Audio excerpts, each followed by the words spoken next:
Okay, so this tutorial I will show you how to work with Autodesk Revit 2024. And as we can see in this, the first basic things you need to learn is how you going to use the interface, how you're going to set up your project, and all the initial steps that you need to follow. Then after that, where you have a full project setup, then you can start building your model. So this is an important step. So let's look at this. So we have here the models or the projects. You can open a new model or you can create a new one. As you see here in the section, this is the some of the previous projects or the one I have been opened with this tool.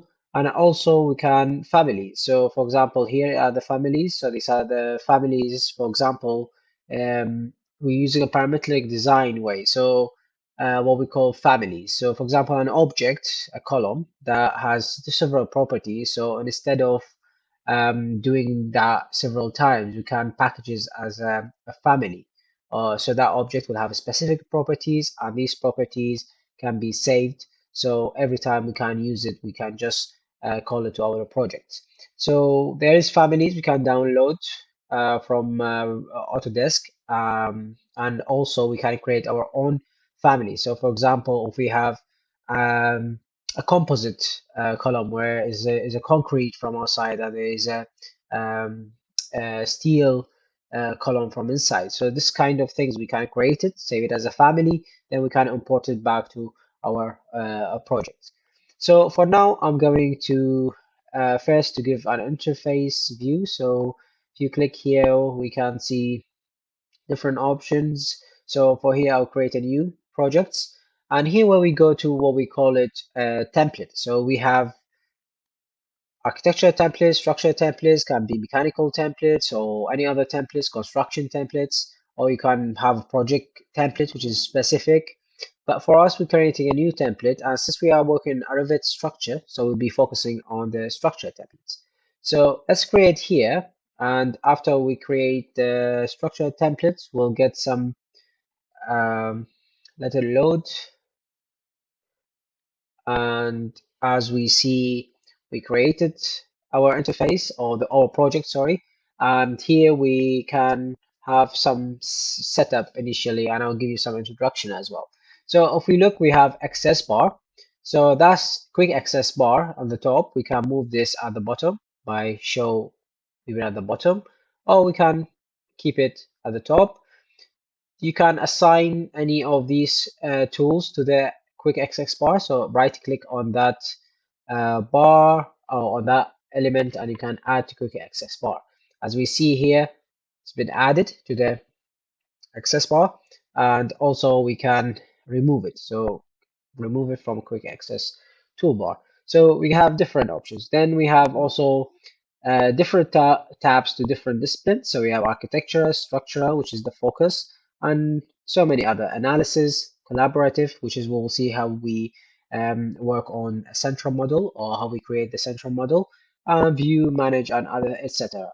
So for the tabs, they include something called a ribbon, and inside the ribbon we have several divisions. So structure, connection, foundation, reinforcement, model, etc. So if we drag this out, we can, and if we wanted to put it back, we just a top corner can put it back.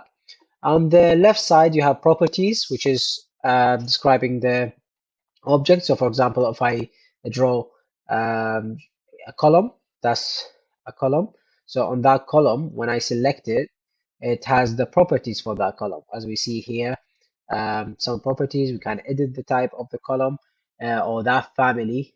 As we said, these are all the properties. We can duplicate or even we can load the family from outside. So this is, we'll have a look when we reach that point. In the middle, we have the drawing environments, I would say, where you can navigate and start your drawing area. And on the right side, you have projects where we have the a different plan. So I don't need this for now. I need that structural plans will work.